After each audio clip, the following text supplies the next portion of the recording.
Gold, trusted gold buyers. మీరు తాకట్టు పెట్టిన బంగారాన్ని విడిపించి ఈ రోజు ఉన్న మార్కెట్ ధరకు కొనబడను.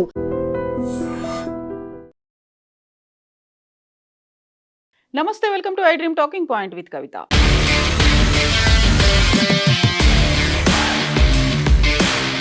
పాకిస్తాన్ వేదికగా చర్చలు విఫలమైన తర్వాత డొనాల్డ్ ట్రంప్ హర్మూజ్ జలసంధిపై కీలకమైనటువంటి ప్రకటన చేశారు. హర్మూజ్ నుంచి అన్ని నౌకలు స్వేచ్ఛగా వెళ్లాలని, లేకపోతే ఒక్కటి కూడా జలసంధి దాటొద్దని వ్యాఖ్యానించారు. హర్మూజ్ జలసంధి గుండా నౌకల రాకపోకలను అడ్డుకునేలా తక్షణమే సముద్ర దిగ్బంధనాన్ని ప్రారంభించాలని అమెరికా నౌకాదళాన్ని ఆదేశించారు డొనాల్డ్ ట్రంప్. ఇరాన్ అణు కార్యక్రమాన్ని వదులుకోకుంటే తీవ్ర పరిణామాలు ఎదుర్కోవాల్సి వస్తుందని, ఒక్క రోజులో ఇరాన్ను సర్వనాశనం చేస్తామని హెచ్చరించారు. ఈ మేరకు ట్రూత్ సోషల్లో ఫాక్స్ న్యూస్కి ఇచ్చినటువంటి ఇంటర్వ్యూలో ట్రంప్ సంచలన వ్యాఖ్యలు చేశారు. ట్రంప్ ఆదేశాల మేరకు అమెరికా సైన్యం చర్యలు కూడా చేపట్టింది. సోమవారం అంటే ఈ రోజు ఏప్రిల్ 13 నుంచి ఈ ఆంక్షలు అమల్లోకి వస్తాయని వాషింగ్టన్ అధికారికంగా పేర్కొంది. ఇరాన్ తీర ప్రాంతం వెంబడి ఉన్న అరేబియన్ గల్ఫ్ ఆఫ్ ఒమన్ ప్రాంతాల్లోని అన్ని రేవులకు ఈ ఆంక్షలు వర్తించనున్నాయి. ఇరాన్ రేవుల్లోకి రావడం లేదా అక్కడి నుంచి బయటకు వెళ్లే నౌక అది ఏ దేశానిదైనా సరే అడ్డుకొని తీరుతామని అమెరికా సైన్యం స్పష్టం చేసింది. ఈ మేరకు సెంట్కామ్కు ఆదేశాలు కూడా జారీ చేసింది. పాకిస్తాన్లో జరిగిన చర్చలు విఫలమైన తర్వాత అమెరికా ఇరాన్ మధ్య ఉద్రిక్తతలు అంతకంతకు పెరుగుతున్నాయి. ఇరాన్పై ఒత్తిడి పెంచేందుకు అమెరికా కీలక చర్యలు తీసుకుంటోంది. ఇరాన్ ఓడరేవులను దిగ్బంధిస్తున్నట్లుగా అమెరికన్ సైన్యం సెంట్కామ్ అంటే సెంట్రల్ కమాండ్ ప్రకటించింది.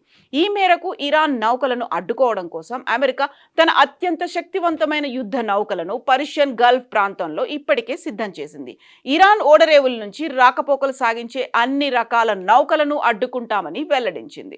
హర్మూజ్ను దిగ్బంధిస్తామన్న అమెరికా అధ్యక్షుడు డొనాల్డ్ ట్రంప్ హెచ్చరికలపై ఇరాన్ మరోసారి ఘాటుగా స్పందించింది. హర్మూజ్ ఇప్పటికీ తమ నియంత్రణలోనే ఉందని పేర్కొంది. శత్రువులు ఏ చిన్న పొరపాటు చేసినా ప్రమాదం తప్పదని హెచ్చరించింది ఇరాన్. అంతకుముందు ఇరాన్ సైనిక దళం Iranian revolutionary guard corps IRGC కూడా ట్రంప్కు గట్టి వార్నింగ్ ఇచ్చింది. హర్మూజ్ వైపు వచ్చే యుద్ధ నౌకలపై దాడి చేస్తామని హెచ్చరించింది. పౌర నౌకల రాకపోకలకు మాత్రం ఎలాంటి ఇబ్బంది ఉండదని భరోసా ఇచ్చింది. అంతర్జాతీయ చట్టాల ప్రకారం పౌర నౌకల రాకపోకలకు ఎలాంటి అభ్యంతరం లేదని, అయితే సైనిక నౌకలు వస్తే మాత్రం కాల్పుల విరమణ ఒప్పందాన్ని ఉల్లంఘించినట్లుగా పరిగణిస్తామని స్పష్టం చేసింది ఇరాన్. అలాంటి ప్రయత్నాలను అత్యంత కఠినంగా అడ్డుకుంటామని కూడా తేల్చి చెప్పింది.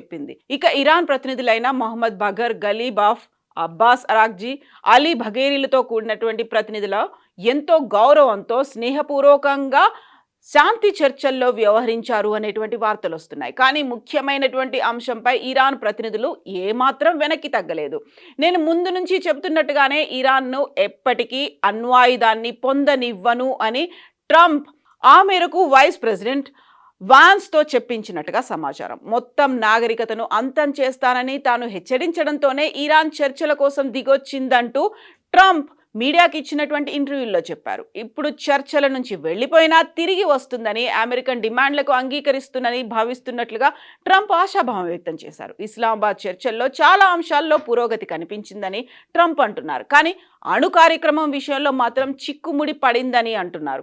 ఒక రకంగా చెప్పాలంటే మా సైనిక చర్యను కొనసాగించడం కంటే చర్చల్లో పలు అంశాలపై కుదిరిన సమ్మతి చాలా మంచిది. కానీ అణుశక్తి వంటి ప్రమాదకర సామర్థ్యం ఇరాన్ వంటి అస్థిరమైన అంచనాలకు భిన్నంగా వ్యవహరించే దేశంలో ఆ చేతిలో ఉండకూడదు. ఇరాన్ తన అణు లక్ష్యాలను వదులుకోవడానికి సిద్ధంగా లేదు అనే మాటని అమెరికా అధ్యక్షుడు డొనాల్డ్ ట్రంప్ అన్నారు.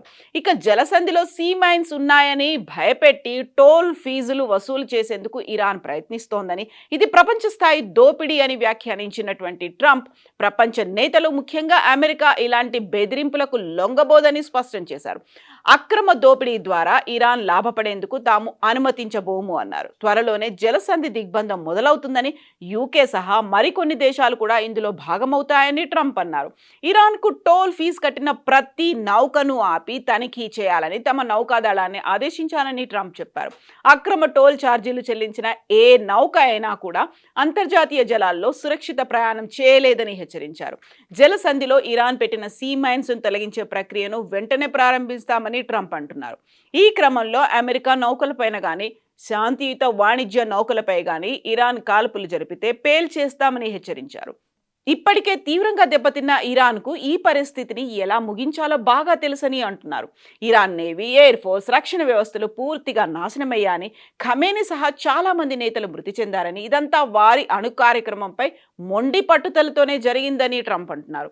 ఇరాన్కి కావాల్సింది డబ్బు, అణ్వస్త్రాలు మాత్రమేనని ఘాటుగా వ్యాఖ్యానించారు ట్రంప్. యుఎస్తో చర్చలు విఫలం కావడంపై ఇరాన్ మంత్రి అరాక్జీ ఎక్స్ వేదికగా కీలక వ్యాఖ్యలు చేశారు. ఇరాన్ అమెరికా చర్చల్లో పురోగతి లేకపోవడానికి ఇజ్రాయెల్ ప్రధానమంత్రి బెంజమిన్ నెతన్యాహు కారణమని ఇరాన్ అంటోంది.